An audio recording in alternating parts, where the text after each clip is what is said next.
വർണ്ണാഭമായ ചടങ്ങുകളോടെയാണ് സ്കൂൾ പ്രവേശനോത്സവ പരിപാടികൾ നടന്നത്. മധുരം നൽകിയും തൊപ്പികൾ അണിയിച്ചും വിദ്യാർത്ഥികളെ അധ്യാപകർ സ്കൂളിലേക്ക് സ്വീകരിച്ചു.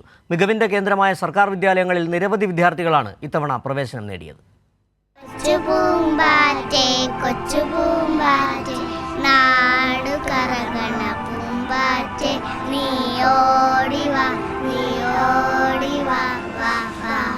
രണ്ട് ലക്ഷത്തിലധികം വിദ്യാർത്ഥികളാണ് ഇത്തവണ പൊതുവിദ്യാലയങ്ങളിലെ 1-ാം ക്ലാസ്സിൽ മാത്രം പ്രവേശനം നേടിയത്.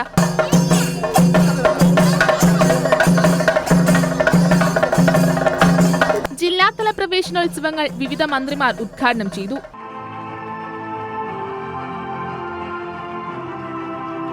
ആർട്ടിഫിഷ്യൽ ഇന്റലിജൻസ് ആദ്യമായി പാഠ്യവിഷയമാക്കുന്നത് കേരളമാണെന്ന് മന്ത്രി മുഹമ്മദ് റിയാസ് കോഴിക്കോട് പറഞ്ഞു.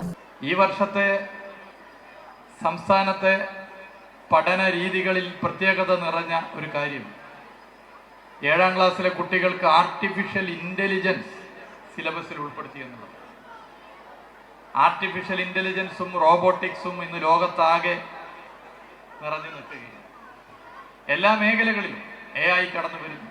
പ്രവേശനോത്സവങ്ങൾ മലയാളികളുടെ ഉത്സവമായി മാറിയെന്ന് മന്ത്രി MP രാജേഷ് പാലക്കാട് പറഞ്ഞു. ഇന്ത്യയിൽ അധ്യയന വർഷാരംഭം ജനങ്ങളാകെ അണിനിരക്കുന്ന ഒരു ഉത്സവമായി സംഘടിപ്പിക്കുന്ന മറ്റൊരു സംസ്ഥാനവും ഉണ്ടായിരിക്കില്ല എന്നതാണ് കേരളത്തിൻ്റെ ഒരു പ്രത്യേകത. അനേകം ഉത്സവങ്ങൾ നമുക്കുണ്ട്. ഉത്സവങ്ങൾക്ക് യാതൊരു ക്ഷാമവുമില്ല.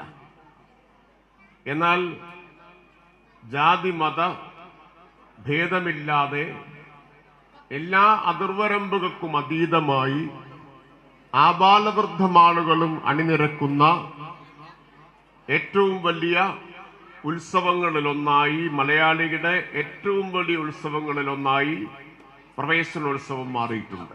തിരുവനന്തപുരം ജില്ലാതല പ്രവേശനോത്സവം മീനാങ്കൽ ഗവൺമെന്റ് ട്രൈബൽ ഹൈസ്കൂളിൽ മന്ത്രി GR അനിൽ ഉദ്ഘാടനം ചെയ്തു.